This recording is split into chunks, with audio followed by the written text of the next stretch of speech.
जी ताम्रध्वज जी, हाँ सर। अब आप कार्यक्रम प्रारंभ कर सकते हैं। हाँ सर।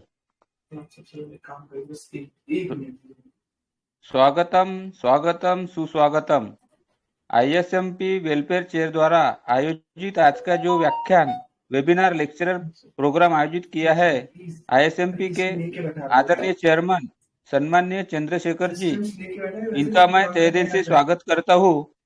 और इस कार्यक्रम लेक्चरर को जुड़े हुए सभी आईएसएमपी के सम्माननीय पदाधिकारी और सभी अतिथियों का मैं गांधी व विनोबा जी की कर्मभूमि रही वर्धा नगरी से एडवोकेट कागज कहाँ हटा दिए सारे? आईएसएमपी एग्जीक्यूटिव काउंसिल आप सभी का नमन अभिवादन और स्वागत करता हूँ। और आज का जो विषय रखा हुआ है वो है आईएसएमपी मीडिया एजुकेशन वेबिनार के कड़ी में मीडिया स्टूडेंट के लिए उपयोगी व्याख्यान समस्या मूलक विषयों पर कॉलेजों विश्वविद्यालयों में अनुसंधान की स्थिति, इस विषय पर हमारे साथ में जुड़े हुए हैं प्रमुख अतिथि वक्ता प्रोफेसर अनुराग दवे साहब, विभागाध्यक्ष एवं जनसंचार विभाग बीएचयू, ये प्रमुख अतिथि वक्ता के रूप में हमारे साथ में जुड़े हैं। मैं इनसे गुजारिश करता हूँ कि वो अमूल्य मार्गदर्शन इस विषय पर हमको कीजिए करेंगे। मैं उनको आमंत्रित करता हूँ। प्राध्यापक अनुराग दवे साहब, विभागाध्यक्ष जनसंचार विभाग बीएचयू, आदरणीय अनुराग दवे साहब। धन्यवाद। थोड़ी सी तकनीकी कुछ समस्याओं के कारण शायद मेरी केवल वॉइस ही जा पा रही है कुछ इसमें, क्योंकि मैं डेस्कटॉप से टेलीग्राफ को यूज कर रहा हूँ और इसी कारण मुझे लग रहा है कि टेलीग्राम पर उसमें जो कैमरा जो है लगा हुआ है उसमें कुछ समस्या आ रही है उसको लिंक करने में, बिकॉज जनरली मेरा जो भी कुछ इस तरीके के वेबिनार के कार्यक्रम रहते हैं generally I do it on Google Meet या other kind of platforms, so there may be some issues regarding to it. जो भी आज हम लोगों को चर्चा के लिए जो विषय मिला है कि समस्या मूलक प्रश्न हैं, उन पर किस प्रकार की शोध की स्थिति क्या है विभिन्न प्रकार के महाविद्यालय और विश्वविद्यालयों में। तो हम लोग सभी जानते हैं कि शोध एक सबसे अनिवार्य आवश्यकता है वर्तमान युग में, जहां पर हम लोग उच्च शिक्षा को केवल शिक्षा देने का ही एक माध्यम नहीं मानते हैं, बल्कि नए ज्ञान के सृजन के रूप में भी उच्च शिक्षा के केंद्रों को देखते हैं। और इसीलिए ये माना जाता है कि उच्च शिक्षा के जितने भी केंद्र हैं, कॉलेजेस और जो विश्वविद्यालय हैं, वहां पर पठन पाठन के साथ साथ शोध के ऊपर भी ध्यान दिया जाना चाहिए। और यद्यपि शोध के मामले में अगर हम लोग हमारे देश की बात करें तो हम लोग अभी अपने आप को काफी पीछे पाते हैं, क्योंकि हमारे यहाँ 51,000 से अधिक संस्थान और विश्वविद्यालय हैं जो उच्च शिक्षा के क्षेत्र में कार्य कर रहे हैं। और मेरे ख्याल में विश्व के दुनिया में सबसे बड़े उच्च शिक्षा के क्षेत्रों में से भारत एक क्षेत्र है जहां पर इतने अधिक शोध संस्थान जो हैं वो योगदान दे रहे हैं उच्च शिक्षा के क्षेत्र में। लेकिन यदि हम लोग कहें कि अनुसंधान में गहरी रुचि और अनुसंधान में नवाचार या इनोवेशन और वैज्ञानिक अनुसंधान की बात करें तो हम लोग देख सकते हैं कि संयुक्त राज्य अमेरिका और चीन और दूसरे देश जो हैं वो लगभग पूरे विश्व में 50% से अधिक योगदान करते हैं। वहीं भारत का योगदान केवल 2.7% है, जो बताता है कि हम लोगों के लिए स्थिति कितनी कठिन है। ऐसा नहीं है कि पिछले कुछ वर्षों में हम लोगों ने इस क्षेत्र में कुछ अधिक कार्य नहीं किया या हम लोगों ने कुछ माइलस्टोन निर्धारित नहीं किए। यदि साइवायर की रिपोर्ट को देखा जाए, शोध के अंतर्दृष्टि डेटाबेस के ऊपर आधार पर देखा जाए, तो 2017 से 2022 के बीच भारत में अनुसंधान के उत्पादन में लगभग 54% की वृद्धि हुई है और ये वैश्विक औसत जो था उससे अधिक है और पश्चिमी देशों की तुलना में भी अधिक है। 2017 और 2022 के बीच वैश्विक औसत वृद्धि दर 22% रही है। चीन में 4.5 मिलियन, संयुक्त राज्य अमेरिका में 4.4 मिलियन, यूनाइटेड नेशंस में 1.4 मिलियन, और भारत में उसके बाद जो अनुसंधान उत्पाद है उसमें चौथा सबसे बड़ा राष्ट्र बन गया है 2017 से 2022 के बीच में। और हमारे यहाँ 1.3 मिलियन शैक्षणिक पेपर का प्रकाशन हो रहा है। लेकिन इसके साथ साथ, यद्यपि ये बहुत उत्साह बढ़ाने वाली हम लोगों को मिल रख सकता है, लेकिन इसके साथ साथ हमें ये भी देखना चाहिए कि यदि हम साइटेशंस की बात करें कि कितने अनुसंधान को कितना साइटेशन मिलता है, तो यदि उस आधार पर हम लोग देखें तो भारत उस दृष्टिकोण से जो शीर्ष 100 जो राष्ट्र हैं वर्ल्ड यूनिवर्सिटी रैंकिंग्स जो हैं उसमें भारत 9वें स्थान पर आता है, जबकि मैंने कहा कि चौथे स्थान पर हैं जो शोध पत्र प्रकाशित होते हैं, लेकिन साइटेशंस के आधार पर हम लोग देख सकते हैं कि हम 9th पोजीशन के ऊपर हैं। और यह स्थिति और भी हम लोगों की बताती है कि किस प्रकार हमारे यहाँ के अनुसंधान गुणवत्ता की दृष्टि से और बाकी रेफरेंस की दृष्टि से हम लोग अभी काफी पीछे हैं। और इन सब चीजों के आधार पर मुझे लगता है कि ये डाटा पर्याप्त है इस बात को इंगित करने के लिए कि हमारे उच्च शिक्षण संस्थाओं में शोध को लेकर को लेकर एक विमर्श की आवश्यकता है और उसमें व्यापक सुधार की आवश्यकता है। यदि हम लोग हमारे जितने भी कॉलेजेस और विश्वविद्यालय या शिक्षा परिसरों को देखें तो वहां पर पाठ्यक्रम या जो पेडागोजी है, पढ़ाने की जो तरीका है, पाठ्य चर्चा है, या उसके जो इवैल्यूएशन के जो तौर तरीके हैं, वो आज भी हम लोग उसमें किसी प्रकार के परिवर्तन को स्वीकार नहीं करते हैं। और परिवर्तन चूंकि हमेशा किसी भी प्रकार का परिवर्तन हम लोगों में एक तरीके से विचलन पैदा करता है और हमें इस आवश्यकता को बल देता है कि हमें भी उसके हिसाब से अपने कार्य में अपने जो रूटीन जो हम लोगों ने बना रखा है शैक्षणिक कार्य, उसमें भी हमें परिवर्तन लाना होगा। और हम वही एक लकीर के फकीर होकर नहीं चल सकते, और इसलिए कई बार उसका विरोध भी होता है, शिक्षक लोग भी उसका विरोध करते हैं, और उसे सही ढंग से उसको एक इनोवेटिव तरीके से शैक्षणिक वातावरण को तैयार करना एक कठिन चुनौती बन जाता है। और सामान्यतः कई बार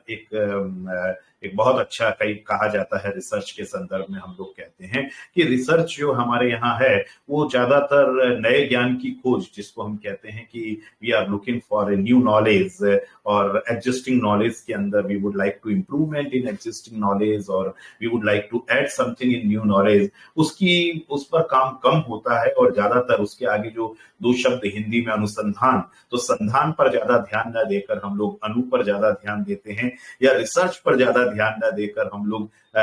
सर्च पर ज्यादा ना ध्यान देकर भी जो है उस पर जरूरत से ज्यादा जोर दे देते हैं। और यही कार्य है कि शोध की प्रवृत्ति जो हमारी है और शोध की जो गुणवत्ता है वह बहुत अच्छी नहीं बन पाती है। शोध के लिए सबसे पहले आवश्यकता है कि जो भी हमारा शोध जिस विषय के ऊपर हम कर रहे हैं उसके साथ एक रिव्यू ऑफ लिटरेचर हो, हम लोग पूरा शोध का एक सर्वेक्षण करें कि उस संदर्भ में क्या क्या चुका है, और फिर उसके बाद उसकी समीक्षा से ही शोध का कार्य प्रारंभ होता है। हम लोग जब उसकी समीक्षा करते हैं तब हमें पता लगता है कि उसमें क्या गैप है, और उन गैप को आइडेंटिफाई करके उसके अनुरूप शोध करना वह अनिवार्य है, वह आवश्यक है, रादर देन हम पुरानी चीजों को ही पुनः रीफॉर्म में या नए रूप में उसे सिर्फ प्रस्तुत ही करते जाएं, रादर देन उसमें एक इनोवेटिव तरीके से कि क्या गैप है और उन गैप की कैसे पहचान की जाए, उसे जानना ज्यादा महत्वपूर्ण हो जाता है। और यही कारण है कि आजकल शोध कार्य में जो क्रिएटिविटी है वो खत्म होती चली जा रही है, और इसका परिणाम हमारे शोध की गुणवत्ता के ऊपर पड़ रहा है। जैसे अगर हम लोग मीडिया के क्षेत्र में ही शोध की बात करें तो सामान्यतः छात्र यही समझते हैं कि शोध करना है तो इसका अर्थ ये है कि हम कितना कवरेज आ जाता है, कितना न्यूज़पेपर या आजकल सोशल मीडिया का जमाना है तो सोशल मीडिया में किस प्रकार का कवरेज आ रहा है, कितनी ज्यादा उसमें स्पेस मिल रहा है, केवल उसका अध्ययन कर लें। लेकिन संचार या मीडिया केवल इस तक ही सीमित नहीं है, उसके कई व्यापक क्षेत्र हैं। जैसे अगर हम कहें कि कल्चरल कम्युनिकेशन एक इम्पोर्टेंट एस्पेक्ट है, कल्चरल स्टडीज और कल्चरल मेथड्स के आधार पे, because communication is an important tool to form culture और टू कम्युनिकेट कल्चर। तो वह एक बहुत महत्वपूर्ण है। अभी कोविड का जो स्थिति आई उसके बाद हेल्थ कम्युनिकेशन एक बहुत बड़ा एक एमर्जिंग फील्ड के रूप में हम लोगों के सामने आया है। इसी प्रकार कई बार जब हम लोग केवल कंटेंट या इसी की बात करते हैं, लेकिन एक बिजनेस एस्पेक्ट भी है मीडिया का और वह किस तरीके से प्रभावित कर रहा है, तो मीडिया इकोनॉमिक्स एक ऐसा इंपॉर्टेंट क्षेत्र है जिसके अंदर काम किया जाना चाहिए कि क्या बिजनेस कंपल्शंस हैं मीडिया के साथ कम्युनिकेशन के क्षेत्र में, और किस प्रकार वो कंटेंट को या किस प्रकार वह मीडिया के कार्य व्यवहार को प्रभावित करता है, उसकी एक अच्छी समझ बहुत ही अनिवार्य है। या किस प्रकार के रेवेन्यू स्ट्रीम्स हैं, जैसे आजकल ओटीटी एक नया प्लेटफॉर्म डेवलप हो गया है, फिल्मों के और जो आपके वेब सीरीज हैं उनके डिस्ट्रीब्यूशन का एक नया प्लेटफॉर्म आया है। तो इसके अंदर आप देखेंगे अलग अलग प्लेटफॉर्म्स अलग अलग तरह के बिजनेस मॉडल्स का इस्तेमाल कर रहे हैं। कोई प्लेटफॉर्म जो है वो स्ट्रीमिंग के ऊपर जोर देता है, तो उसके साथ आपके एडवर्टीजमेंट वगैरह आप उसमें पाएंगे, और कई जो चैनल्स हैं जो अपने जिसमें सब्सक्रिप्शन ज्यादा इंपॉर्टेंट है, तो वहां पर आप एडवर्टाइजिंग कम पाएंगे, सब्सक्रिप्शन का उनका अपना बिजनेस मॉडल है। तो किस प्रकार अलग अलग तरह के बिजनेस मॉडल्स हैं जिसके आधार पर वो कैसे सर्वाइव कर पा रहे हैं, बिकॉज फाइनली एक आर्थिक तत्व बहुत महत्वपूर्ण है किसी भी प्लेटफॉर्म को चलाने के लिए। तो ये सारी जो प्रश्न हैं उनको, और फिर इसके आधार पर हम लोग देखें कि अभी आर्थिक प्रश्न इंपॉर्टेंट है तो इसके साथ यह भी इंपॉर्टेंट हो जाता है कि अब कौन मीडिया को कंट्रोल कर रहा है, क्योंकि मीडिया को हम एक सामान्य उसका कॉमोडिफिकेशन नहीं कर सकते या उसको सामान्य हम उत्पाद की तरह नहीं देख सकते। हमें यह भी देखना आवश्यक है कि वह समाज पर उसका एक व्यापक असर पड़ता है, उसमें जो कुछ लिखा जाता है और जो कुछ कहा जाता है वह लोगों के विचारों को प्रभावित करता है, उनकी कार्यप्रणाली को प्रभावित करता है। और इस आधार पर यदि हम लोग देखें तो पॉलिटिकल इकोनॉमी भी उतना ही महत्वपूर्ण हो जाता है कि हु कंट्रोल्स मीडिया, कौन उसको कंट्रोल कर रहा है, कंटेंट किस तरीके से निर्धारित हो रहा है, और किस तरीके से कैपिटलिज्म का एक्सपांशन मीडिया के रूप में हम लोग देख सकते हैं। ठीक इसी तरह से आजकल हम लोग देखते हैं कि जो सोशल मीडिया है उसका बहुत अधिक प्रभाव राजनीतिक दलों के द्वारा किया जाता है अपने विचारों के फैलाव के लिए, अपने पक्ष में ज्यादा से ज्यादा लोगों को जोड़ने के लिए, अपनी आइडियोलॉजी के साथ उसको जोड़ने के लिए। तो पॉलिटिकल कम्युनिकेशन जो पहले केवल सभाओं और जो रोड शो और वहीं तक सीमित था, लेकिन आजकल अगर हम लोग देखें तो मीडिया का एक बहुतेरा इस्तेमाल उसके लिए किया जा रहा है। और कई जगह हम लोग कई बार आजकल चर्चा में सुनते हैं कि आईटी सेल और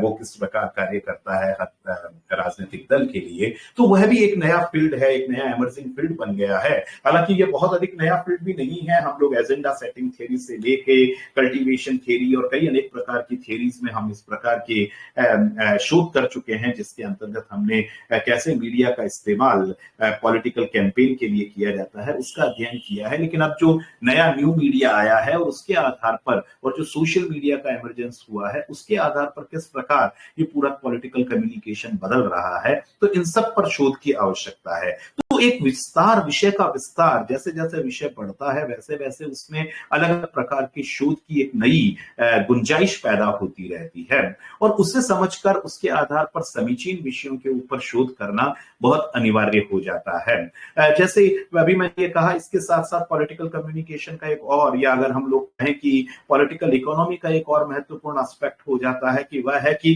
किस प्रकार हम लोगों की निजता धीरे धीरे कॉम्प्रोमाइज होती चली जा रही है, किस प्रकार स्टेट की जो विजिलेंस है वो बढ़ती चली जा रही है, और हर कार्य पे मार्केट और स्टेट किस तरीके से हमारे सारे सोच विचार, हमारी सारी जो कार्य पद्धति है उसको प्रभावित कर रहा है, और कैसे इसके लिए कम्युनिकेशन का इस्तेमाल किया जा रहा है। हम किस प्रकार हमेशा मार्केट और स्टेट की सर्विलेंस में की गिरफ्त में आते चले जा रहे हैं। ये भी ऐसे महत्वपूर्ण प्रश्न हैं जिनके ऊपर मुझे लगा है कि मीडिया के छात्रों को शोध करना चाहिए। और ये सारे अलग अलग डायमेंशंस ये तभी संभव है जब आप निरंतर अध्ययन करते रहें और निरंतर अलग अलग विषयों के ऊपर आप जानकारी लेते रहें। और इसके लिए जरूरी है कि जितने भी हमारे जो उच्च शिक्षण संस्थान हैं वो इन सब विषयों के ऊपर छात्रों को जानकारी दे, इन सभी विषयों के ऊपर छात्रों के साथ डिस्कशन हो उनका, लेकिन यदि आज हम शिक्षण संस्थाओं में हम लोग देख रहे हैं कि कहीं पर अध्यापकों की कमी है, कहीं पर प्रॉपर पुस्तकालय नहीं है, या कहीं पर जहां प्रयोगशालाओं की आवश्यकता है उनकी कमी से जूझ रहे हैं, तो इन सब स्थितियों में हम लोग देख पाते हैं कि ये बहुत ही शोध की गुणवत्ता को बहुत ही कम कर देते हैं। और यह एक और सबसे बड़ी बात है कि मुझे लगता है कि शोध छात्रों में ही नहीं, अध्यापक जो शोध करा रहे हैं उनमें भी शोध प्रविधि को लेकर प्रॉपर मुझे लगता है कि ज्ञान और इंफॉर्मेशन की कमी है। कई बार जैसे कई बच्चों से मैं जब बात करता हूं कि आपने शोध के लिए इसमें, चूंकि कई बार हमें हम पूरे सेंसस के ऊपर काम नहीं कर पाते हैं और हमें किसी सैंपल की आवश्यकता होती है। सैंपल सामान्यतः जो हमारा पॉपुलेशन है उसको, उसका एक ट्रू रिप्रेजेंटेटिव होता है, उसका सही प्रतिनिधित्व करने वाला होना चाहिए, और उसके आधार पर हम लोग अपना अध्ययन करके और फिर उसे जनरलाइज करने की कोशिश करते हैं। सभी अलग अलग जो क्षेत्र हैं उसके ऊपर हम लोग चाहते हैं कि उस सैंपल के आधार पर हम पूरे पॉपुलेशन के बारे में कुछ इन्फ्रेंसेस ड्रॉ कर सकें, उसके बारे में हम लोग अपने कुछ रिजल्ट दे सकें। और जब कई बार इस तरीके की बात की जाती है, सामान्यतः बच्चे तुरंत बोल देते हैं कि हम लोग ने इसके लिए रैंडम सैंपलिंग इस्तेमाल की। जैसे अगर मान लीजिए उनको एक शोध करना है कि किस प्रकार किसी विश्वविद्यालय में बच्चों का या छात्रों का जो आप इंटरनेट यूजेस क्या है, एक सामान्य सा प्रश्न ही मैं लेता हूं कि इंटरनेट यूजेस क्या है और किस प्रकार वो यूजेस कर लेते हैं, कितना समय डिवोट करते हैं और किस कार्य के लिए वो इंटरनेट को प्रयुक्त करते हैं। मान लीजिए एक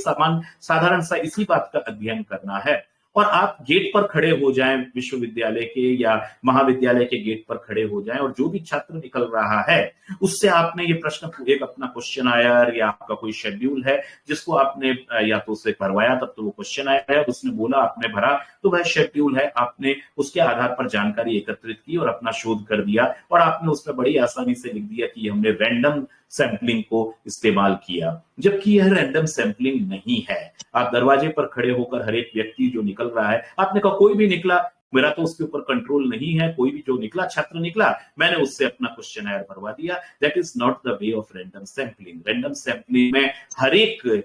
जो आपके यूनिट है उसके चुने जाने की समान प्रायिकता रहती है, प्रोबेबिलिटी रहती है। आपके पास एक पूरी लिस्ट होनी चाहिए छात्रों की, और उसमें आप किसी भी तरीके से कोई देवीय आधार पर, देवीय निदर्शन के आधार पर, जैसे आप कोई भी अपना संख्या चुन ली 10 और फिर 10 के बाद हर 10वां आपने छात्र चुन लिया, उसमें आपके पास एक लिस्ट है, उसमें से हर 10वां छात्र 10, 20, 30, 40, 50 इस तरीके से आपने छात्र का चयन कर लिया, या टिपैट सारणी से चयन कर लिया, या आपने कुछ एक लॉटरी सिस्टम से कुछ नामों का चयन कर दिया, वह आपका रैंडम सैंपलिंग है। रैंडम सैंपलिंग यह नहीं है, जब तक आपके पास सारे बच्चों की लिस्ट नहीं है और उनके आधार पर अगर आप कोई ऐसा तरीका अपनाकर अगर सैंपल नहीं लेते हैं तो वह रैंडम सैंपलिंग नहीं कहलाया जा सकता। तो इसी प्रकार कई जो शोध की जो प्रश्न है उन सब के बारे में एक समुचित जानकारी, मुझे लगता है कि छात्रों को भी इसकी बहुत अधिक आवश्यकता है और अध्यापकों को भी इसके बारे में बहुत अधिक आवश्यकता है कि वह जाने कि ये शोध की प्रविधि को कैसे इस्तेमाल किया जाए। ये क्या एक्सप्लोरेटरी रिसर्च है, या ये क्या डेस्क्रिप्टिव रिसर्च है, या कंफर्मेटरी रिसर्च है कि आप पहले की कुछ धारणाएं हैं उसको कंफर्म करना चाहते हैं। तो इन सब चीजों के बारे में उनको भी पर्याप्त ज्ञान होना चाहिए। अगर वह नहीं है तो वह शोध छात्र में भी वह चीज डेवलप नहीं कर पाएंगे। और कई बार हम देखते हैं कि शोध छात्र बहुत बड़ी पोथी लेकर आते हैं अपने साथ कि हमने बहुत बड़ा ग्रंथ लिख दिया, शोध का ग्रंथ लिख लिया, लेकिन उस पूरे शोध ग्रंथ के आधार पर यदि आप कुछ प्रश्न पूछते हैं तो उस प्रश्न पूछने पर वह जवाब नहीं दे पाते हैं, क्योंकि वह पूरा जो इतना बड़ा पोथा वो लेकर आए हैं वह विभिन्न इंफॉर्मेशन का, विभिन्न सूचनाओं का संकलन मात्र है, वह वास्तविक अर्थों में शोध नहीं है, क्योंकि उसके लिए उपयुक्त शोध प्रविधि का इस्तेमाल नहीं किया गया है। और यही कारण है कि हमारे यहाँ पर शोध की जो क्वालिटी है वो बहुत अच्छी नहीं निकल कर आती है। और फिर हम लोगों ने शोध को बहुत कुछ जो है वो जीविका के साधन के साथ जोड़ दिया है, और हमने ये कर दिया है कि शोध के बाद में आप किसी हायर एजुकेशन के इंस्टीट्यूशंस में पढ़ाने के लिए आपकी एलिजिबिलिटी बन जाएगी। मुझे लगता है कि इन सब के आधार पर, या आजकल एक यूजीसी ने यद्यपि शोध को बढ़ावा देने के लिए फेलोशिप वगैरह के लिए भी आपके पास की व्यवस्था की है कि कोई शोधार्थी यदि शोध करता है तो उसे यूजीसी की फेलोशिप मिल सकती है। इसके अलावा अगर वो नेट या जेआरएफ क्लियर करता है तो जेआरएफ के तहत उसे अलग फेलोशिप मिलती है, आईसीएसआर के तहत उसको फेलोशिप मिलती है, आईसीएसएसआर संस्था है जो फेलोशिप देता है, और भी अनगिनत संस्थाएं हैं जो फेलोशिप देते हैं। तो ऐसी स्थिति में यह होता है कि फेलोशिप तो इसलिए दी जाती है कि आप बजट की या आप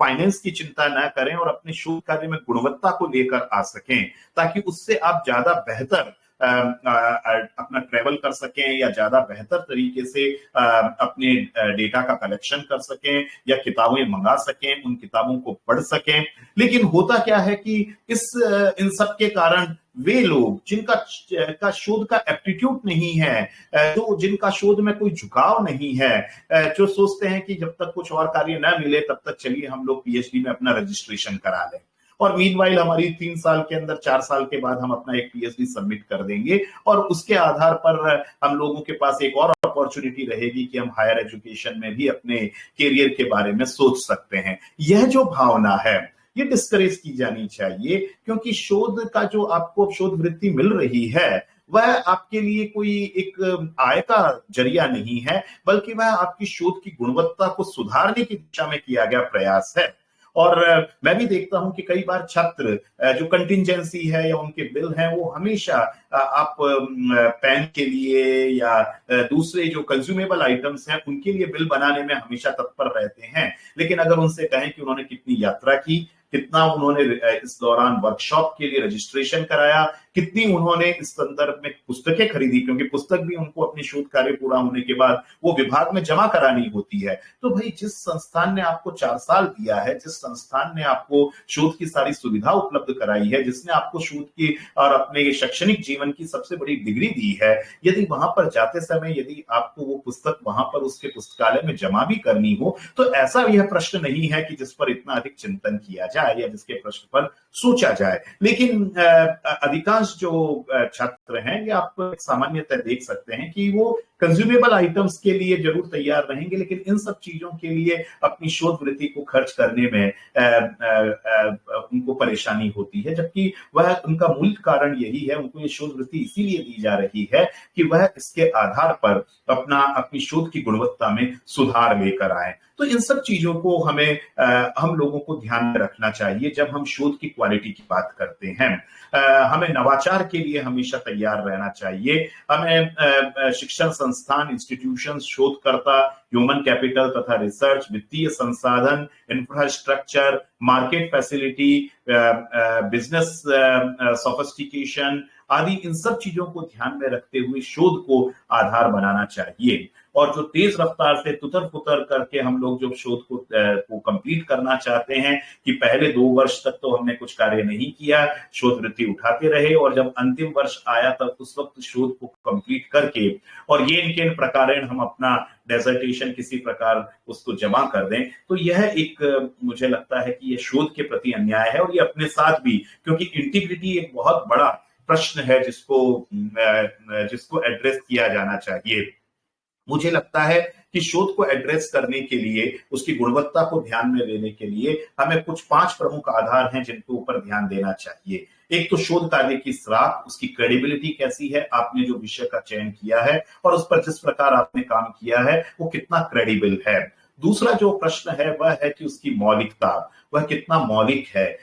जैसा मैंने कहा कि हम री या अणु के ऊपर ज्यादा जोर देते हैं रादर देन हम लोग शोध की मौलिकता के ऊपर, और वह कार्य आप ऑलरेडी अपने रिव्यू ऑफ लिटरेचर में कर चुके हैं, तो उससे अलग आपको कुछ सोचने की आवश्यकता है। कहाँ गैप है, रिसर्च गैप कहाँ है, उस रिसर्च गैप को का अध्ययन करके उसे जानकर उसके अनुसार अपने शोध विषय को तैयार करें और उसके ऊपर शोध का कार्य किया जाए। अगला जो है वो है कि शोध के लिए आप जो संचार हेतु उपयुक्तता या उसकी प्रस्तुति किस तरीके से की जाती है, अर्थात शोध जो है आपका वो पीयर रिव्यूड वाली अच्छी पत्रिकाओं में छपे। आपके आजकल यूजीसी ने भी उसको ध्यान में रखते हुए कि हर कहीं कोई आजकल कुकुर मुक्तों की तरह आप देख सकते हैं कि कई शोध पत्रिकाएं बाजार में निकल आई हैं। उन पत्रिकाओं में न तो शोध का प्रॉपर रिव्यू होता है, न उस शोध के बारे में प्रॉपर आपको फीडबैक दिया जाता जाता है, बल्कि उनका कार्य है कि किसी तरीके से exploit, that is another way of exploitation of the students, कि आप उन्हीं के खर्चे पर उनके शोध पत्र को आप वहां पर प्रकाशित करते हैं। तो यह एक बड़ा ही विचारणीय प्रश्न है कि उनकी गुणवत्ता, वो कितने अच्छे बेहतर रिव्यूड जर्नल में, पीयर रिव्यूड जर्नल में उनका प्रकाशन होता है। और सबसे बड़ी चीज जो है इसके इन 4 चीजों के अलावा, वह है आपकी इंटीग्रिटी, आपकी ईमानदारी, कि आप किस तरह से उस शोध को सही नियमों का और प्रावधानों का पालन करते हुए शोध को कर रहे हैं। उसके लिए कई एथिकल मापदंड होते हैं। जैसे हमारे यहाँ पर कुछ बच्चों ने, अभी भी एक बच्ची ने मेंटल हेल्थ के ऊपर काम किया, हेल्थ कम्युनिकेशन के ऊपर बनारस हिंदू यूनिवर्सिटी में कई बच्चों ने इस संदर्भ में काम किया है, चाहे वो रिप्रोडक्टिव हेल्थ हो, चाहे वो मेंटल हेल्थ हो, चाहे वो अभी जो चमकी बुखार आ रहा है उस पर एक बच्ची काम कर रही है कि किस प्रकार, क्योंकि हम जानते हैं कि ये सारे विषय जो हैं वो मूलतः कम्युनिकेशन के साथ जुड़े हुए हैं, है ना। और हमारे समाज में इनको लेकर कई तरह की भ्रांतियां, कई तरह के टैबूज हैं, तो वो कम्युनिकेशन के थ्रू कैसे दूर हो सकते हैं। या कई बार हम लोग कहते हैं कि precautions are better than cure. It means आप प्रिकॉशंस को अगर सही ढंग से अपनाएंगे तो आपको इलाज की जरूरत नहीं पड़ेगी, और प्रिकॉशंस बेहतर ढंग से नहीं अपनाना, इसका अर्थ है कि आपके पास अवेयरनेस नहीं है, आपको उन चीजों के बारे में जानकारी नहीं है। तो health communication is emerging as an important field, और उसमें चाहे इंटरपर्सनल कम्युनिकेशन हो, चाहे मास कम्युनिकेशन हो, चाहे आपका जो कम्युनिटी लेवल पर कम्युनिकेशन हो, ये सब एक बहुत महत्वपूर्ण रूप से उसकी, अगर आप देखेंगे कि जो राष्ट्रीय जो स्वास्थ्य मिशन जो चलाया जा रहा है भारत सरकार के द्वारा, उसमें इंटरपर्सनल कम्युनिकेशन के ऊपर जोर दिया गया है। इसीलिए आशा वर्कर्स को रखा गया है, क्योंकि डिसीजन मेकिंग में हम लोगों का इंटरपर्सनल कम्युनिकेशन लोगों को परसुएट करने में, मोटिवेट करने में बहुत महत्वपूर्ण होता है, और इसीलिए उनकी भूमिका बहुत महत्वपूर्ण हो जाती है। तो क्या वो उस हिसाब से ट्रेंड हैं? क्या वो इंटरपर्सनल कम्युनिकेशन की उन सारी टेक्निक्स को जानती हैं या उनका इस्तेमाल कर पा रही हैं, जिसके आधार पर उसका कौशल उनमें विकसित हो पा रहा है, जिसके आधार पर वो अपने टारगेट ऑडियंस को या महिलाओं को कम्युनिकेट करें। तो इन सब विषयों के ऊपर शोध की बहुत अधिक आवश्यकता है, और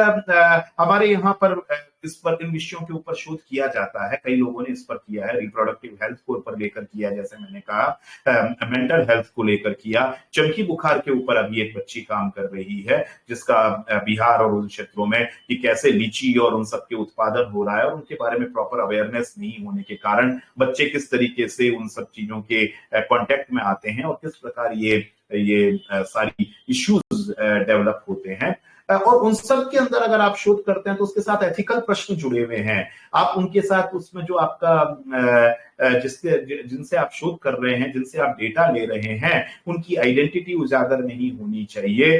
उनकी हेल्थ कंडीशन ऐसी होनी चाहिए कि वो जवाब दे सकें, वो उसके बारे में बोल सकें। आपको पहले उनसे स्वीकृति लेना अनिवार्य है, और इसके लिए हर विश्वविद्यालय के अंदर या महाविद्यालय में एक एथिकल कमेटी होना अनिवार्य है, जो कुछ शर्तों के साथ रिसर्चर को अनुमति देती है, और उन सब चीजों को आप अपने शोध के अंतर्गत प्रयुक्त करते हैं कि आपने उन सब चीजों का अनुपालना की है अपने शोध के अंदर। तो यह जो चीज है, यह ईमानदारी कहलाती है, यह इंटीग्रिटी कहलाती है, कि आपके लिए जरूरी है कि आप उन एथिकल जो क्लियरेंस है, वो सारा एथिकल क्लियरेंस स्वीकार करें। आप जो क्वेश्चनायर ले रहे हैं, आप कह रहे हैं कि आपने उनको पास भेजा है, तो यह कोई वो गंगा जमुना ढाबा पर बैठकर आप अपने क्वेश्चनायर नहीं भर रहे हैं, आप वास्तव में उन तक क्वेश्चनायर पहुंचा रहे हैं, और उनसे जो रिजल्ट आया है उससे आप इन्फ्लुएंसेस निकाल रहे हैं। तो ये सब चीजें जो है, इंटीग्रिटी भी उतनी ही महत्वपूर्ण है, क्योंकि इसके बिना जो आपके शोध की गुणवत्ता है वह समाप्त हो जाती है, और इसलिए इन सब चीजों के ऊपर हम लोगों को ध्यान देना जरूरी है। हम लोग अगर, जैसे यूजीसी ने रखा है कि आपका शोध जब हो रहा है, तो बच्चा जब भी शोध के अंदर अपने एनरोल करता है, तो हर 6 महीने में उस शोध के ऊपर उसको अपना प्रेजेंटेशन देना चाहिए। और कई जगहों पर आप देखेंगे, कई विश्वविद्यालयों में, कई विभागों के अंदर, कई महाविद्यालयों में इस प्रकार की कोई व्यवस्था नहीं रखी जाती है। और यह एक बड़ा ही दुर्भाग्यपूर्ण है कि अध्यापक या टीचर भी यह मानकर चलता है कि यदि वह इस प्रकार की हर 6 मंथ में अगर प्रेजेंटेशन करवाएगा और उसके ऊपर डिस्कशन होगा, देन वो लगता है कि मुझसे क्वेश्चन हो रहा है, या मेरे ज्ञान या मेरे योग्यता के ऊपर प्रश्न चिन्ह उठाया जा रहा है। ऐसा नहीं है। हम लोग जानते हैं कि जब तक डिस्कशन नहीं होगा, वादे वादे जायते तत्व बोधः, कम्युनिकेशन का तो आधार ही यही है। जब तक आप डिस्कशन नहीं करेंगे उस विषय के ऊपर, हो सकता है आप जिस पर्सपेक्टिव से सोच रहे हैं कोई और पर्सपेक्टिव भी हो सकता है जो आपकी नजरों से चूक गया है, जिस पर आपका ध्यान नहीं दिया जा रहा है, आपके द्वारा ध्यान नहीं दिया जा रहा है। लेकिन जब इस प्रकार का ओपन फोरम होता है जिस पर इस पर डिस्कशन किया जाता है, तब अलग अलग दृष्टिकोण से उस प्रश्न को देखा जाता है। कई दिन एक साथ काम करते हैं और वो बड़े कॉन्सेंट्रेट वे में काम करते हैं, क्योंकि उस वक्त प्रेजेंटेशन जाता है तो सबका ध्यान उसी पर रहता है। तो वो अपने आधार पर, अपने चिंतन, अपने लॉजिक के आधार पर उसे प्रस्तुत करते हैं। वह आपके शोध और आपके विषय को और अधिक परिष्कृत करते हैं। इसका उद्देश्य यह नहीं है कि यू आर बेटलिंग द रिसर्चर और द सुपरवाइजर, उनको कहीं छोटा करने का इसका उद्देश्य नहीं है। लेकिन हम सभी इंसान हैं, हम सभी अपने बैगेजेस लेकर चलते हैं, हम सबका अपना एक दृष्टिकोण होता है। लेकिन जब तक दूसरे पर्सपेक्टिव से हम उन समस्याओं को, उन चीजों को नहीं देखें, तब तक हम लोग उसका संपूर्ण स्वरूप को समझने में असफल हो जाते हैं। और इसलिए यह हर 6 महीने में उस प्रोग्रेस रिपोर्ट को रखा जाता है। मैं अपने विभाग के बारे में कह सकता हूं कि हमारे यहाँ पर कई टीचर्स जो हैं वो लगातार इस प्रकार के, और उसमें हम लोग एक्सपर्ट, सब्जेक्ट एक्सपर्ट्स को भी इंटरनल सब्जेक्ट एक्सपर्ट भी होते हैं। जैसे अगर पॉलिटिकल कम्युनिकेशन का है तो कम्युनिकेशन तो आप बेहतर जान सकते हैं, लेकिन अगर उसके साथ आप एक एक्सटर्नल एक्सपर्ट जो पॉलिटिकल साइंस का है यदि उसे रख दें, तो कम्युनिकेशन और पॉलिटिकल साइंस दोनों के नजरिए को जब मिला के, क्योंकि आपका विषय जो है वो राजनीति को भी छूता है और संचार को भी छूता है, तो उन दोनों विषयों से मिले हुए व्यक्ति अगर वहां पर बैठेंगे तो आप ज्यादा बेहतर अपने शोध के उद्देश्य, शोध के का एम, ऑब्जेक्टिव्स और उसकी मेथोडोलॉजी को ज्यादा परिष्कृत रूप से तैयार कर पाएंगे। सिमिलर वे में यदि आपका हेल्थ कम्युनिकेशन है, अगर आप उस पर काम कर रहे हैं, तो आप कम्युनिटी मेडिसिन से अगर किसी को बुलाते हैं तो वह उसके बारे में ज्यादा बेहतर आपको राय दे सकता है, ज्यादा बेहतर आपके टूल्स बना सकता है, ज्यादा बेहतर मेथोडोलॉजी को आपको दे सकता है, जिसके आधार पर आप उस शोध को ज्यादा अच्छे ढंग से कर सकते हैं या उसे ज्यादा बेहतर ढंग से प्रस्तुत कर सकते हैं। यदि वह मैनेजमेंट और यदि वह बिजनेस और यदि वह अर्थ से संबंधित है, तो आपके संचार के साथ साथ आपको उसमें मैनेजमेंट से या इकोनॉमिक्स से किसी व्यक्ति को बुलाकर, एक्सपर्ट को बुलाकर उस पर चर्चा करनी चाहिए, ताकि आप एक समेकित दृष्टिकोण तैयार कर सकें। क्योंकि ये एक इंटरडिसिप्लिनरी काइंड ऑफ रिसर्च है जिसमें आपको दूसरे विषय, और आपकी योग्यता उस विषय में इतनी नहीं है, आपकी पकड़ उस विषय पर इतनी नहीं है, तो वह व्यक्ति आपको उसके संदर्भ में इनपुट्स दे सकता है कि क्या बेहतर तरीका हो सकता है जिसके आधार पर आपके शोध को और अधिक गुणवत्ता वाला या बेहतर शोध के रूप में उसे तब्दील किया जा सकता है। तो हमें अपने पर्सनल ईगो, चाहे वह शोधार्थी हो और चाहे वह सुपरवाइजर हो या गाइड हो, उनको अपने पर्सनल ईगो को एक तरफ रखते हुए इस प्रकार के हर समय इस प्रकार के आयोजन करने चाहिए। हर 6 मंथ के ऊपर उनकी प्रोग्रेस रिपोर्ट होनी चाहिए, और जिसमें इस प्रकार की एक कमेटी बैठे और उसके अलावा अन्य अध्यापक भी बैठे। एंड वी शुड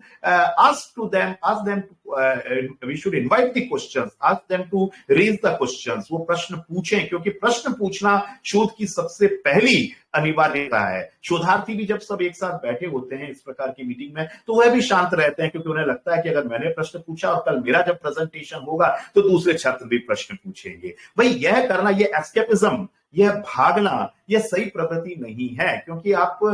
इसकी जगह आपको ये होना चाहिए कि you are contributing in his और हर रिसर्च, रादर देन आप उसको क्रिटिसाइज नहीं कर रहे हैं। You are not criticising the research, you are helping him to raise the question, to bring in more clarity in the research. और मुझे लगता है कि इन चीजों के ऊपर ध्यान देना बहुत अनिवार्य है। एक जो मैं संचार के अंदर एक बहुत शोध में मैं बहुत एक बड़ी एक समस्या देखता हूं, वो यह है कि वह भी पुनः मेथोडोलॉजी के प्रॉपर ज्ञान के अभाव के कारण वह देखने को मिलती है कि चाहे आपका विषय कोई भी हो, विषय किसी भी प्रकार का हो, चाहे वह इम्पैक्ट की स्टडी हो, चाहे वह उसके अंदर डिस्कोर्स की स्टडी हो, चाहे वह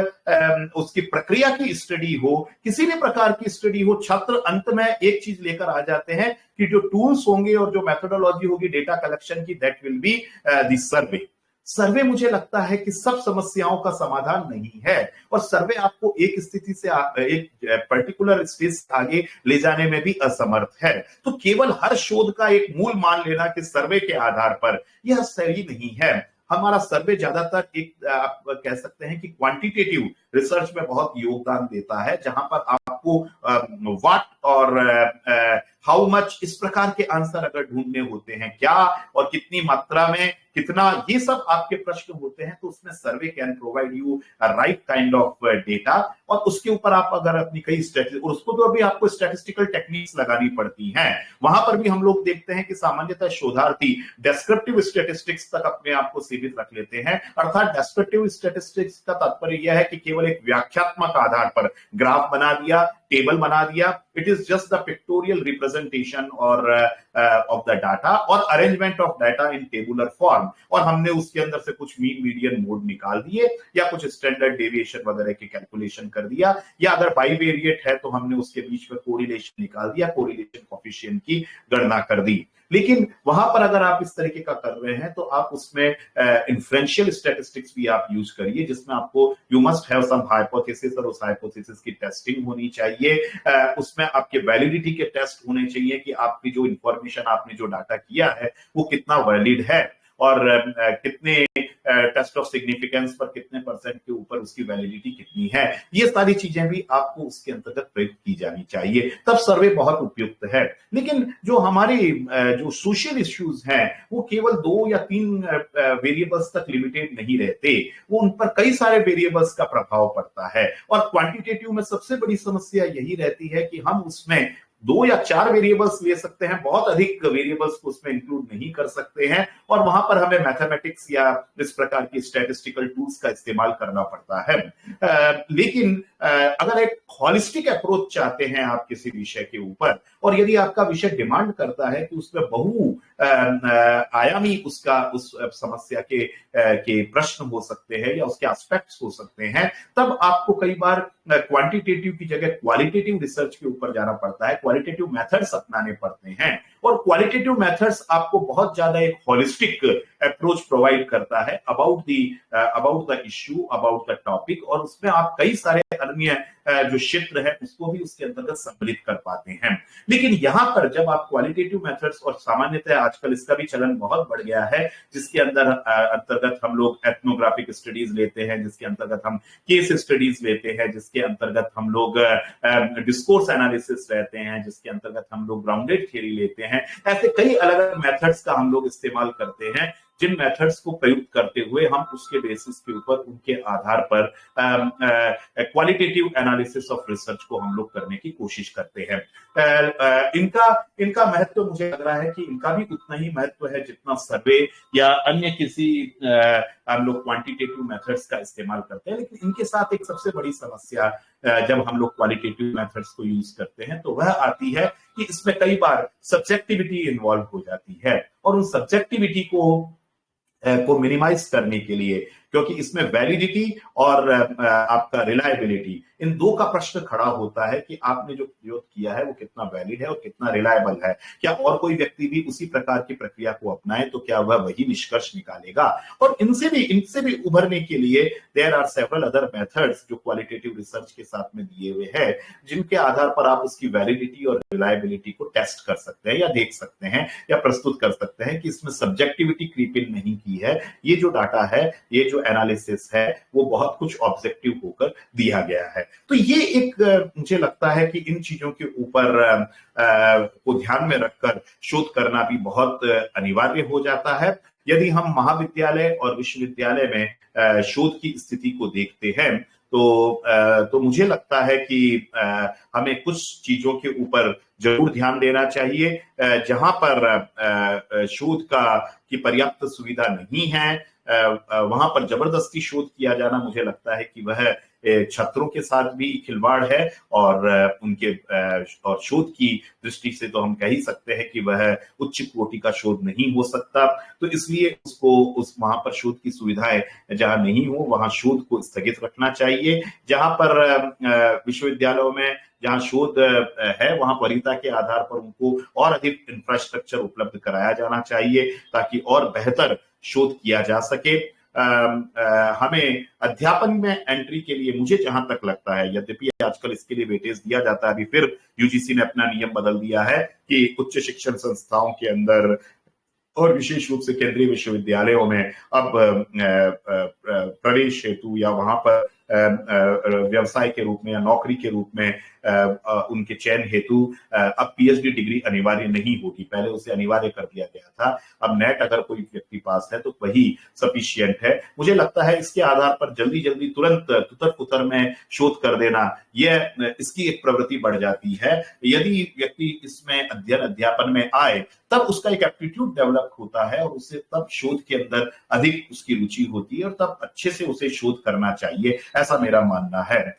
शोधार्थियों को केवल शोध वृत्ति के आधार पर शोध में एडमिशन दे देना, यह भी मुझे लगता है कि एक शोध को की गुणवत्ता को कम करने वाली चीज है। और इसके लिए अब केंद्रीय विश्वविद्यालय तो बहुत कुछ प्रयास कर रहे हैं, विशेष रूप से अब सीयूईटी के थ्रू इसके लिए प्रवेश परीक्षाएं वगैरह का आयोजन किया जा रहा है, ताकि कोई भी व्यक्ति ऑल भारत इंडिया लेवल पर, पैन इंडिया लेवल पर इसके लिए परीक्षा देकर और जिनके अंदर वास्तव में अभिरुचि है और योग्यता है वह शोध के अंदर आए और उसके थ्रू उनको विभिन्न संस्थानों में शोध के लिए एडमिशन मिले। शोध के लिए हम लोगों को, ये भी विद्यार्थियों को भी चाहिए या शोधार्थियों को भी चाहिए कि वह पूरी संलग्नता के साथ इसके अंतर्गत आए, उन्हें निरंतर बौद्धिक प्रेरणा मिलती रहनी चाहिए और जिसके आधार पर वह शोध के अंदर निरंतर अपने आप को संलग्न रखे। एक बड़ी चीज है जो चुनौती है, वह भी एक विशेष रूप से महाविद्यालयों में और विश्वविद्यालयों में, क्योंकि कई संस्थान ऐसे होते हैं जिनका कार्य केवल शोध करना होता है और वहां पर आप शोध की गुणवत्ता, और उन संस्थानों में जहां पर अध्ययन अध्यापन के साथ शोध करना है वहां पर शोध की गुणवत्ता में भी अंतर देखा जा सकता है, क्योंकि जहां पर अध्ययन अध्यापन करना है वहां पर उनका प्राइमरी ड्यूटी हो जाती है कि वह अध्ययन अध्यापन करवाएं। सेमेस्टर में आजकल 6 महीने के अंदर आपको पूरा कोर्स कंप्लीट करना पड़ता है, तो उन 90 दिनों की जो आपका जो शिक्षण कार्य है वो जरूर होना चाहिए और उसमें आप अपने कोर्स को कंप्लीट करें। उसी दौरान उनके इंटरनल असाइनमेंट भी लें। आजकल जो शिक्षण का जो कार्य है उसमें कंटिन्यूअस इवेल्युएशन के ऊपर जोर दिया जाता है, तो केवल एक टर्म एंड एग्जाम ही नहीं है, लगातार उन पर जो आपके विद्यार्थी हैं उनको आपको लगातार इवेल्युएट करते रहना पड़ता है। उनको समय समय पर उनको असाइनमेंट, क्विज और प्रेजेंटेशन और टेस्ट वगैरह के माध्यम से जितना आपने पढ़ाया है उसके ज्ञान और उसकी अभिरुचि को आपको टेस्ट करना होता है, फिर टर्म एंड एग्जाम और उसके बाद उसको इवेल्युएट करना होता है। तो इन सब स्थितियों के अंदर शोध के लिए समय निकालना या शोध के लिए श्रम करना यह थोड़ा सा कठिनाई भरा हो जाता है। इसलिए मुझे लगता है कि कई बार हमें उनके लिए भी, उसमें भी आदर्श जो स्थिति है उसके लिए भी अनुपालना के लिए प्रयास करना चाहिए कि कितने विद्यार्थियों पर कितने अध्यापक होने चाहिए और उनको, क्योंकि यदि बस पूरा टाइम अगर अध्यापन में ही रहेंगे, पूरे टाइम अगर इवेल्युएशन में ही कार्य करते रहेंगे तो निश्चित रूप से आपकी जो एफिशिएंसी है शोध के लिए, जो आप समय और जो आप अपनी एनर्जी जो दे पा रहे हैं वह निश्चित रूप से घट जाएगी। अतः इसलिए यह भी जरूरी है कि जितने भी कॉलेजेस और यूनिवर्सिटीज हैं उनमें इस बात का भी ध्यान रखा जाए कि जो शोध के लिए आप शिक्षकों का जो एक अनिवार्य रेशियो है अध्यापकों और स्टूडेंट्स के बीच में, उसकी अनुपालना हो। हम लोग देखते हैं कि कई जगह पर केवल एडॉक बेसिस के ऊपर टीचर लगे हुए हैं, कई महाविद्यालयों में कई जगह एक ही शिक्षक बहुत अधिक संख्या में छात्रों को पढ़ा रहे हैं। ऐसी स्थिति में यदि हम उनसे एक बेहतर शोध और गुणवत्तापूर्ण शोध की उम्मीद रखें तो मुझे लगता है कि वह भी एक गलत बात होगी। तो इन सब चीजों को ध्यान में रखकर यदि शोध के संदर्भ में कार्य किया जाए, शोधार्थियों को भी चाहिए कि वह केवल इसे एक शोध वृत्ति के आकर्षण के आधार पर या केवल एक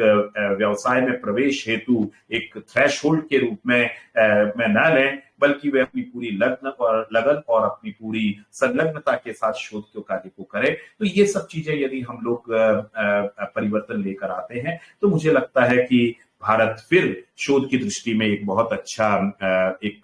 हम लोग सेंटर बन जाएंगे। हम लोग वैसे भी सर्विस सेक्टर के अंतर्गत भारत एक बहुत तेजी से एक उभर रहा है एक सेंटर के रूप में, और इस रूप में यदि और हम लोग अपने बौद्धिक कार्यों के लिए ही ज्यादा जाने जाते हैं। लेकिन इस संदर्भ में भी मुझे एक और जो मेरी शंका है वह भी मैं सब लोगों के साथ रखना चाहूंगा। जैसे आईआईटीज हम लोगों ने बनाए, वह आईआईटीज का मूल उद्देश्य यही था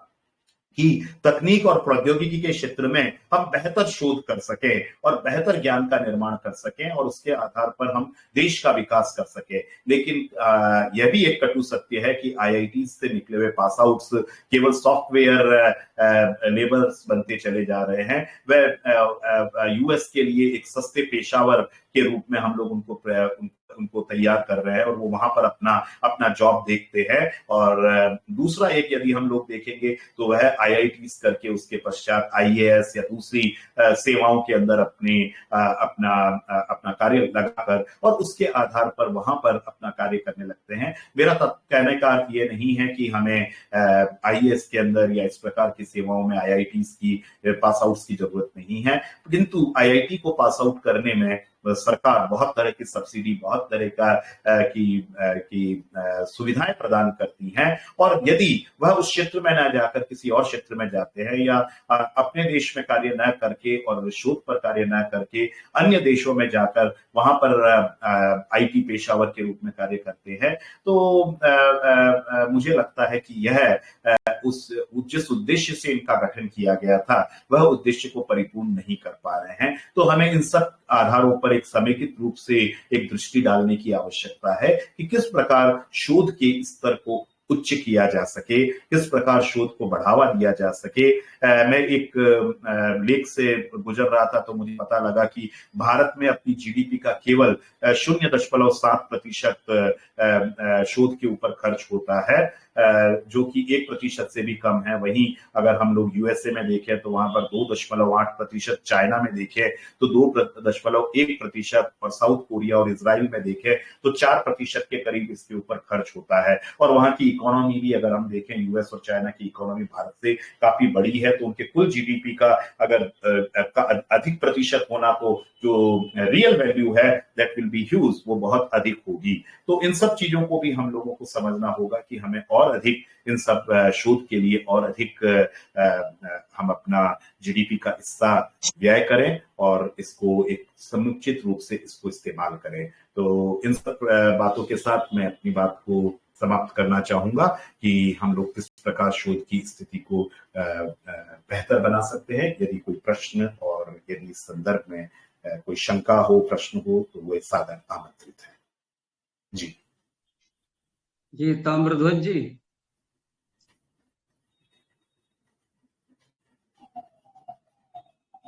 ताम्रध्वज जी। हाँ, बहुत बहुत धन्यवाद आदरणीय प्राध्यापक अनुराग दवे साहब, विभागाध्यक्ष पत्रकार एवं जनसंचार विभाग बीएचयू। ताम्रध्वज जी, मैं थोड़ा सा संशोधन कर दूं कि मैं वर्तमान में विभागाध्यक्ष नहीं हूं। मैं पूर्व में विभागाध्यक्ष रहा था, लेकिन अभी केवल पत्रकारिता एवं जनसंचार विभाग में प्रोफेसर पद पर कार्यरत हूं वहां पर। तो ये थोड़ा सा एक करेक्शन था। जी, इसमें संशोधन इसलिए नहीं हो पाया था कि कोई अपडेट हमारे पास नहीं था, इसके लिए क्षमा प्रार्थी हूँ। और ये तो विभागीय प्रक्रिया है, कभी कोई और कोई और। तो बहुत बहुत आभार आपका,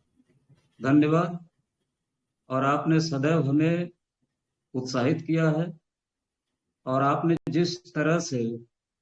शोध के एक एक समस्याओं के पन्नों को आपने दिखाया है, आईना दिखाया है, वह विश्वविद्यालयों की डीआरसी, डिपार्टमेंटल रिसर्च कमेटी, और महाविद्यालयों में जो स्थिति है उसका जो आपने चित्रण प्रस्तुत किया है, तो वहां की स्थिति शोध के क्षेत्र में अत्यंत दयनीय है। और सबसे महत्वपूर्ण बात यह है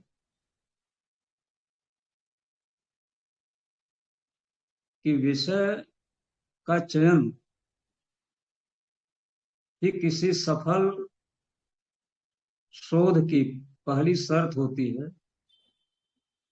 और विषय को चयन करने की क्षमता शोधार्थी में होनी ही चाहिए। और साथ ही आपने बहुत सारी क्षमताएं बताई हैं जो हमारे विद्यार्थियों को जो शोध कर रहे हैं उनको ध्यान देने की जरूरत है। केवल अपने आर्थिक लाभ के लिए उसको सतही तौर पर शोध रिपोर्ट को सबमिट करना और डिग्री लेना ये समस्या का समाधान नहीं है। तो बहुत सारी समस्याएं हैं और 2-3 समस्याएं और रही हैं। संभवतः इसे सब कोई जानता है। जो शोधार्थी होते हैं, जो विभागीय और जिनके सुपरवाइजर होते हैं, उनकी भी मनमानी की जो खबरें आती हैं छनकर, उससे भी जो सही अर्थों में शोध करने वाले हैं उनके लिए एक समस्या वहां से भी उत्पन्न होती है। अब उन समस्याओं पर हम नहीं जाना चाहते, लेकिन ये भी एक कड़वा सच ही है कि यदि सुपरवाइजर ईमानदार नहीं है तो एक शोधार्थी को कई प्रकार की समस्याओं का सामना करना पड़ता है। और विषय की समझ न होने से शोधार्थी प्रायः ऐसे सतही विषयों को शोध का विषय बनाते हैं जिनका हमारे गरीबी, अशिक्षा, भूख, धार्मिक अंधविश्वास जैसी बहुत सारी सामाजिक समस्याएं हैं, जनसंख्या वृद्धि, रोगों के कारण, और जो लोग समाज में एक सकारात्मक रचनात्मक कार्य कर रहे हैं वो सफल हो रहे हैं और क्यों नहीं सफल हो रहे हैं, तो इन पर भी शोध करने की आवश्यकता है।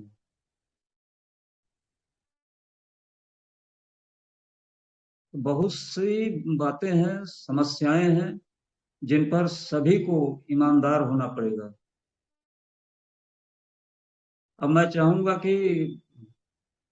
एडवोकेट ताम्रध्वज बोरकर जी, जो आप कार्यक्रम के संचालन का दायित्व संभाले हुए हैं, हमारे बीच में देवभूमि विश्वविद्यालय उत्तराखंड के पत्रकारिता जनसंचार विभाग के अध्यक्ष हैं डॉक्टर चेतन भट्ट जी, उनको भी उनका विचार जानने के लिए आमंत्रित करें।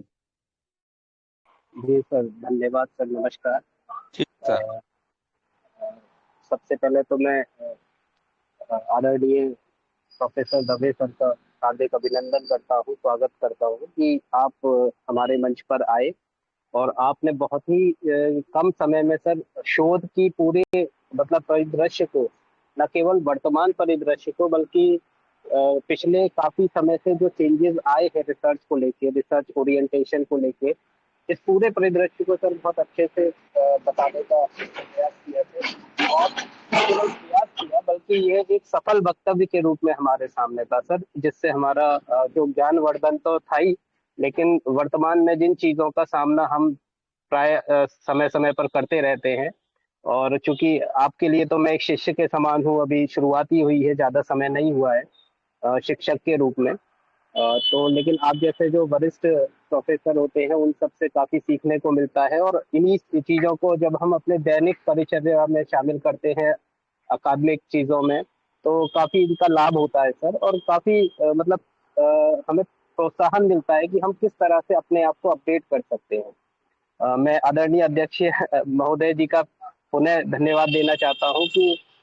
इतने अच्छे वक्ता हमारे बीच में आपने आमंत्रित किए। सर, मेरा एक छोटा सा प्रश्न था कि मैं पिछले काफी समय से ये देख रहा हूँ कि जब से यूजीसी केयर वाला मामला आया है, आपने पब्लिकेशन पर भी प्रकाश डाला, तो जो हमारे स्कॉलर्स होते हैं या जो भी अगर हमें खुद अपने रिसर्च पेपर, आर्टिकल या पेपर पब्लिश कराने होते हैं, और जब हम यूजीसी केयर लिस्ट की तरफ जाते हैं, तो सर वो मतलब काफी उनमें से मैं देखता हूँ कि वो पेड जर्नल है सर। और जबकि पहले ऐसा होता था कि जब मैं एक शोधार्थी था, तब मैं ये देखता था कि अगर हमें अपना रिसर्च पेपर पब्लिश कराना होता था किसी अच्छे जर्नल में, तो वो इस बात से उसका कोई संबंध नहीं होता था कि वो यूजीसी केयर में है या नहीं है। पर वर्तमान परिदृश्य को जब हम देख रहे हैं कि यूजीसी केयर, इसके ऊपर एससीआई इंडेक्स की मांग ज्यादा रखी जाती है, जबकि शायद हम उतना खर्चा वहन करने में कई बार सक्षम नहीं पाते खुद को। और जब हम यूजीसी केयर की तरफ जाते हैं, तब वहां भी सर यही दिक्कत आती है। और जो यूजीसी केयर मतलब पेड जर्नल के रूप में नहीं होते हैं, तो वो काफी लंबा समय ले जाते हैं, 7-8 महीने बाद पेपर को रिटर्न कर दिया जाता है सर। तो ऐसी स्थिति से सर उबरने के लिए क्या किया जा सकता है, ये मैं आपसे जानना चाहता हूँ। चेतन जी, बहुत बहुत धन्यवाद। अच्छा लगा आपको यहाँ पर देखकर, और आपका प्रश्न भी बहुत वैलिड है, बहुत महत्वपूर्ण प्रश्न है। हम लोगों ने देखिए कि जब गुणवत्ता में सुधार के लिए कोई भी, देखिए कोई भी ऐसा सिस्टम नहीं हो सकता जिसको हम लोग पूरी तरीके से कहें कि ये फुल प्रूफ सिस्टम है। हर एक में अपनी कुछ खामियां होती हैं, क्योंकि प्रॉब्लम सिस्टम के साथ नहीं होती है, प्रॉब्लम सिस्टम को चलाने वालों के साथ होती है। और उसमें हर अपनी जो इंसान है वो अपनी अच्छाइयां और खामियों का पुतला है। तो उसी का रूप में हम लोग देख सकते हैं कि हमने गुणवत्ता सुधार के लिए यूजीसी ने कई स्टेप्स उठाए। जैसे पहले किया गया था कि एक उन्होंने अंकीय सिस्टम बनाया, जिसके आधार पर उन्होंने कहा कि प्रमोशन या इसके लिए आपको एपीआई जुटाना होगा हायर एजुकेशन की गुणवत्ता में सुधार के लिए। फिर उन्होंने देखा कि जब आप पब्लिकेशन कर रहे हैं तो हर कहीं जगह पर दुकानें खुल गई, और छोटे छोटे पब्लिशर, मैं कई बार देखता हूं कि कई 1.5 पन्ने का, 1 पन्ने का, 1.25 पन्ने के आर्टिकल्स पब्लिश करवा लिए जाते हैं, और आईएसबीएन नंबर के साथ उसका पब्लिकेशन होता है। और वह आप 1 पन्ने का ले तो मुझे लगता है कि आप उसमें अपने विषय को प्रस्तुत ही नहीं कर पाते हैं, उससे पहले तो आर्टिकल खत्म ही हो जाता है। तो ऐसी एक कई स्थितियां भी, क्योंकि हम लोग हर एक चीज का तोड़ निकालने की कोशिश करते हैं कि हमको लगता है कि अच्छा यूजीसी ने ये किया है कि अब अंक महत्वपूर्ण हो गए तो हम नंबर जुटाएं, तो हम ये कैसा भी हमारा पब्लिकेशन है उसको हम कहीं पर भी दे दें। तो यह एक बड़ी समस्या है, और उससे निपटने के लिए ऐसे कई प्रकार के जो जर्नल्स हैं, जिनका जो बाहर किराने की दुकान है और अंदर एक पब्लिकेशन हाउस बना हुआ है, उस पर पब्लिकेशन किया जा रहा है जर्नल का, तो उसको रोकने के लिए ऐसे कई जर्नल्स हैं, उनको बाहर करने के लिए यूजीसी ने एक केयर लिस्ट का बनाया। अब केयर लिस्ट भी समय समय पर बदलती रहती है, केयर लिस्ट में भी कई जर्नल्स आते रहते हैं, कई जर्नल्स को उसमें निकाल दिया जाता है। तो यह भी एक बड़ा, वी कुड नॉट हैव एक हमारे पास कोई ऐसा मापदंड नहीं हो सकता जिसको रखकर हम कहें कि नहीं, ये एकदम इन सभी चीजों के अनुरूप है या गुणवत्ता के अनुरूप है, क्योंकि विषय की बहुलता है, विषय विशेषज्ञों की बहुलता है, और दूसरा बनाने वाले और उसको संचालन करने वालों का भी अपना एजेंडा है। ये सारी चीजें उसके साथ एक प्रॉब्लम जुड़ी हुई है। लेकिन फिर भी केयर लिस्ट ने एक ये किया कि ऐसे कई जर्नल्स की छटनी कर दी जो मैंने कहा कि बाहर कुछ और है और अंदर कुछ और पब्लिकेशन किया जाता है। दूसरा, एक तो आपने बात कही पेड जर्नल की, वह भी एक बहुत बड़ा प्रश्न है। हालांकि साइंस के अंदर तो बहुत पहले से ही इस प्रकार के पेड जर्नल्स का पब्लिकेशन होता आया है, और चूंकि आपके द्वारा भेजे गए जो भी आर्टिकल्स हैं उनको वापस रिव्यू के लिए भी भेजा जाता है, रिव्यूअर के लिए भी अपना समय और टाइम देगा, और वो निष्पक्ष रूप से रिव्यू करे, ये तभी संभव है जब आप उसको भी कुछ रेम्यूनरेशन देंगे। केवल इसी आधार पे किसी की टाइम और एनर्जी को नहीं लिया जा सकता, और इट इज ऑल्सो अनप्रोफेशनल वे, तो वह भी फिर उसको टालने का ही प्रयास करेगा कि ठीक है, जितना जैसा समझ में आया उस हिसाब से थोड़ा बहुत पढ़ के, he will not invest his time and energy to a particular article. तो अगर आपको उसको 2 या 3 लोगों से अच्छे से रिव्यू कराना है तो you have to give them honorarium, आपको उनके पास भी भेजना होगा, वहां से लेना होगा। So on the basis of that they make some charges for that, है ना। और साइंस में ये बहुत पहले से होता आया है। अब ह्यूमैनिटीज के अंदर भी और इन विषयों के अंदर भी जर्नल्स जो हैं उसमें इस प्रकार की व्यवस्था की जा रही है। हालांकि उसमें भी कई ऐसे जर्नल्स हैं जो कहीं रिव्यू के लिए प्रॉपर नहीं भेजते हैं या प्रॉपर रिव्यू नहीं करते हैं, बल्कि आपके ही पैसे से उस जर्नल को छाप दिया जाता है। तो यह भी एक समस्या है। तो इसके ऊपर चेक एंड बैलेंस रखना बड़ा ही कठिनाई से भरा हुआ काम है, मुझे यह लगता है। और हालांकि यूजीसी और गवर्नमेंट इसके लिए निरंतर प्रयास कर रही है। लेकिन जो आपने समय की बात कही, मैं आपको कहता हूं कि जो भी आप अच्छे पब्लिकेशन के पास भेजेंगे पब्लिश करने के लिए, दे विल टेक टाइम। इसलिए आपको, जैसा मैंने कहा ना कि हमको बस अब 3 साल जब समय खत्म हो रहा है लास्ट का, या 4 साल, अब हमको कहीं अप्लाई करना है, तो हम चाहते हैं कि कहीं फटाक से पब्लिकेशन हो जाए और वह मिल जाए और हम उसके आधार पर शोध पत्र को लगा दें और अपना पीएचडी सबमिट कर दें। That is not the right approach. हम पूरे 4 साल 5 साल जब हमने शोध में लगाया है तो very first day we should work on that, rather than कि हम अंतिम 6 महीने के ऊपर उसके ऊपर कार्य कर रहे हैं और वहां पर जाकर हम अपने शोध पत्र के प्रकाशन के लिए दे रहे हैं। क्योंकि शोध पत्र का प्रकाशन समय लेता है। अगर अच्छा कोई जर्नल है तो उसके पास ऑलरेडी इतने सारे शोध पत्र आए हुए रहते हैं, फिर वो रिव्यू के लिए भेजता है, फिर रिव्यू से जो जवाब आता है उसके बाद फिर वो आपको पास वापस उसके अनुसार चेंजेस के लिए भेजता है, फिर आपको चेंजेस करते हैं, फिर वो वापस रिव्यूअर से एक्सेप्ट होते हैं और उसके बाद ही वो पब्लिकेशन के लिए उपयुक्त पाए जाते हैं, तब उन्हें पब्लिश किया जाता है। ये एक रिगरस प्रोसेस है एंड इट टेक्स टाइम। वो एक टाइम लेता है। अगर वह वास्तविक जर्नल है, वह कोई एक छद्म जर्नल नहीं है, अगर छद्म जर्नल है तो वह आसानी से उसको पब्लिश कर देगा। तो there is always a trade off, आप उनके बीच में देख सकते हैं। यदि आप समय और एनर्जी, आपका काम वास्तव में अच्छा है और आपको लगता है कि यह, क्योंकि अगर अच्छे जर्नल में होगा तो आपको साइटेशंस भी मिलेंगे, अच्छा जर्नल में होगा तो वह ज्यादा से ज्यादा लोगों तक उसकी एक्सेस भी होगी। और आजकल तो कई फ्री एक्सेस जर्नल है। आजकल ये भी हो गया है कि जर्नल के लिए पेमेंट नहीं करके उसको फ्री एक्सेस, क्योंकि फ्री एक्सेस होने पर उसके साथ साइटेशंस बहुत ज्यादा अवेलेबल हो पाते हैं। तो ये सारी चीजें जो है, इनको देखकर, चुनकर आपको ये देखना होगा कि आप किस प्रकार अपनी आर्टिकल्स को पब्लिश करना चाहते हैं। आप जैसे जो यंग लोग हैं जो अभी करियर की शुरुआत कर रहे हैं, मुझे लगता है कि उनको दोनों तरह की चीजें देखनी चाहिए। साल में 1 या 2 आर्टिकल आप ऐसा रखें जो बहुत बेहतरीन हो, जिस पर आपने अपनी पूरी टाइम एनर्जी खर्च की है, और उसमें अगर आपको 6 महीने 7 महीने 8 महीने लगते भी हैं तो you should be ready for that. कम से कम 1 या 2 पब्लिकेशन साल में इस तरीके से जरूर करिए। और उसके अलावा आपको लगता है कि जो आपके रूटीन रिसर्च आपका चल रहा है उसके आधार पर आपने कुछ पब्लिकेशंस आपको करने हैं, तो वो पब्लिकेशंस आप अलग श्रेणी में रखिए। You should keep by using that, you can keep balance between both quantity and the quality of your research papers. तो मुझे लगता है कि शायद आपको आपके प्रश्न का जवाब इसके आधार पर मिल गया हो। जी जी, बहुत बहुत धन्यवाद sir, thank you so much sir. क्योंकि काफी अच्छा मतलब लगा कि ये प्रश्न सर मेरे दिमाग में पिछले 3-4 महीने से चल रहा था, क्योंकि 1-2 घटनाएं हुई हमारे स्कॉलरों के साथ, मगर मुझे कोई ऐसा वो नहीं मिल पा रहा था जहां मैं इस बात को खुलकर रख सकूं। जी तो जी जी, ये बहुत अच्छा सजेशन आया सर। क्योंकि हमें कुछ प्रश्न ऐसे शोध हमेशा रखने चाहिए और उसके लिए हमेशा प्रयास करना चाहिए कि ये, और जो आपका रिसर्च एरिया है जिसमें आपकी आपकी मुझे लगता है कि ऑथोरिटी है, उसके ऊपर आपको उस संबंध में जो भी बढ़िया रिसर्च जर्नल्स हैं, और फिर एक और भी है कि जब आप रिसर्च पेपर भेजें तो उनकी अपनी क्या पॉलिसी है, उनका अपना किस तरीके का फॉर्मेट है, क्योंकि ये भी है कि रेफरेंस किस तरीके से दिए जाएं, शब्द सीमा किस तरीके से होनी चाहिए, टेबल किस तरीके से दी जानी चाहिए, और इन सब चीजों के ऊपर भी ध्यान रखना बहुत जरूरी है। और उनके आधार पर यदि आप वहां पर भेजेंगे तो उन सब चीजों को ध्यान में रख के, तो मुझे लगता है कि उसके अस्वीकार होने की संभावनाएं कम हो जाती हैं। तो ये सब चीजों को भी ध्यान में रखें। आपके मतलब जो सजेशंस हैं उनको हम मतलब आने वाले समय में, अपकमिंग डेज में अप्लाई करने की कोशिश करेंगे। और आशा करता हूं कि मतलब आपके इन सुझावों से न केवल मेरा बल्कि मेरे शोधार्थियों का भी कुछ मतलब उनका उल्लेखनीय मार्ग प्रशस्त होगा सर इस चीज के लिए। बहुत बहुत धन्यवाद। धन्यवाद। धन्यवाद चेतन। आदरणीय डॉक्टर चेतन भट्ट जी, आपके जिज्ञासाओं का समन हो गया।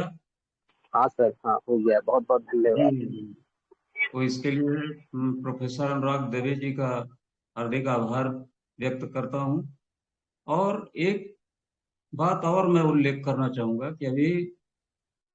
जो यूजीसी है उसने जो लेक्चरर की नियुक्ति के जो मानक थे, पीएचडी धारक को लेना चाहते थे, अब उसकी अनिवार्य योग्यता अब समाप्त कर दी है।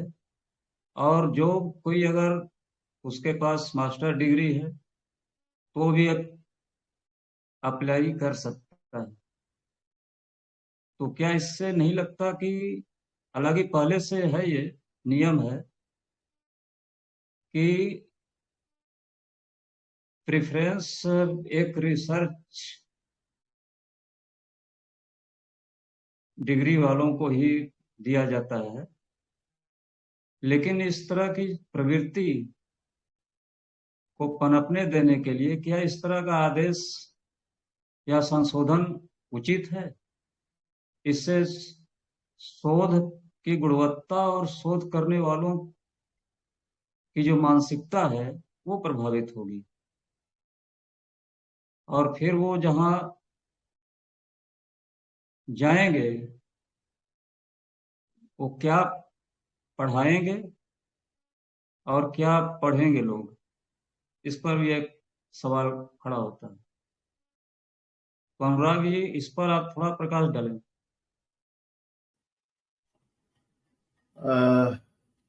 आपने जो ये प्रश्न उठाया कि क्या पीएचडी को अनिवार्यता रखनी चाहिए हायर एजुकेशन में सिलेक्शन के लिए या चयन के लिए, या नहीं रखी जानी चाहिए। देखिए, जैसा मैंने कहा कि हर सिस्टम का, हर व्यवस्था के अपने कुछ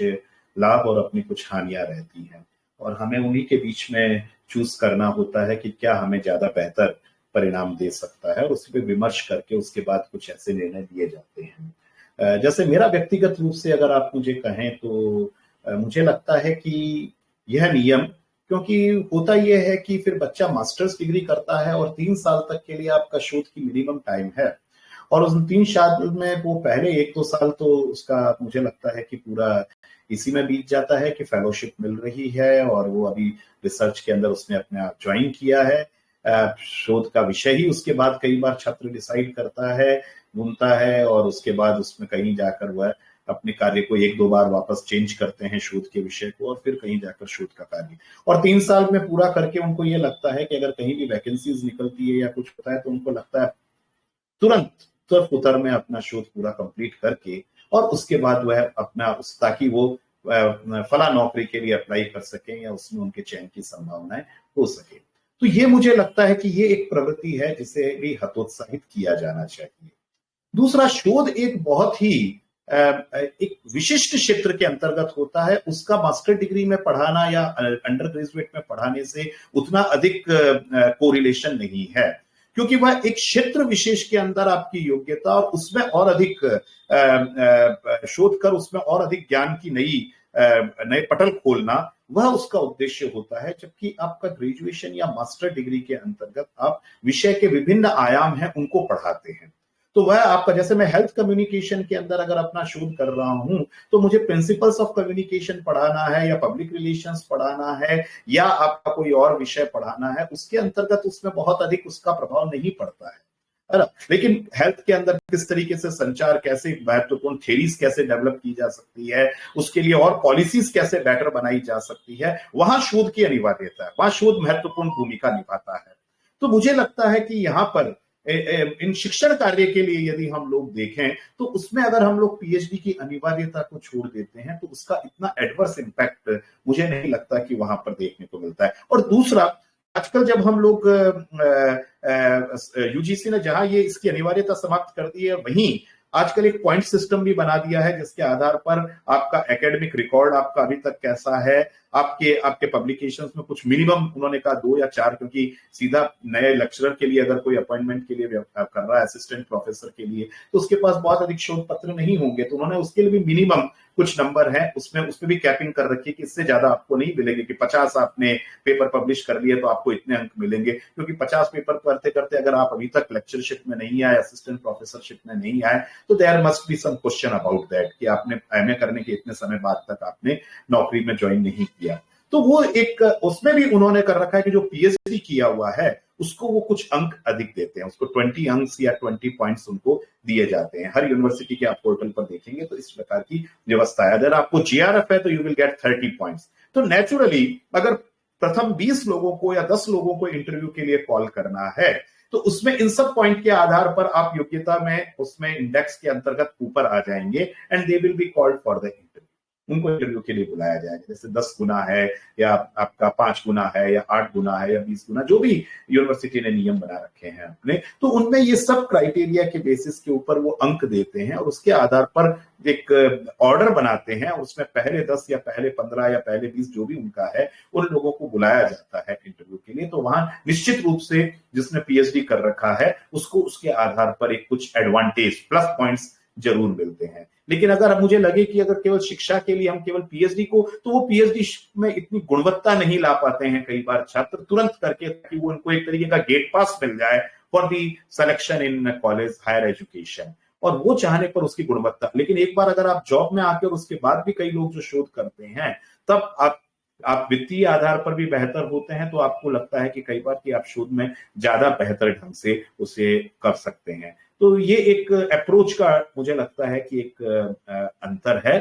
अब कौन सी अप्रोच ज्यादा बेहतर है, मुझे लगता है यूजीसी ने उसके संदर्भ में विचार विमर्श करके जो भी निर्णय लिया होगा उसी के अनुसार उस निर्णय को उन्होंने लिया होगा उसके अंदर। जी धन्यवाद, धन्यवाद अनुराग जी। जी आपने समुचित ही जवाब दिया है, और ठीक है कि जो विज्ञान का क्षेत्र है उसमें पीएचडी की अनिवार्यता खत्म नहीं की जानी चाहिए। जो सामान्य विषय हैं उन विषयों में उसका कोई खास एडवर्स इफेक्ट तो नहीं है, लेकिन ज्ञान की परिपक्वता उसके प्रायोगिक कार्य पर ही पुष्ट होती है, परिपक्व होती है। तो आजकल जो सामान्य सी उपाधियां हैं वो हर किसी के हाथ में है। तो ऐसी संभावनाएं हो सकती हैं कि ऐसे लोग जो सिर्फ उपाधि लेकर घूम रहे हैं वो निश्चित रूप से गुणवान व्यक्ति के सामने विफल होंगे। बहुत बहुत धन्यवाद अनुराग जी। जी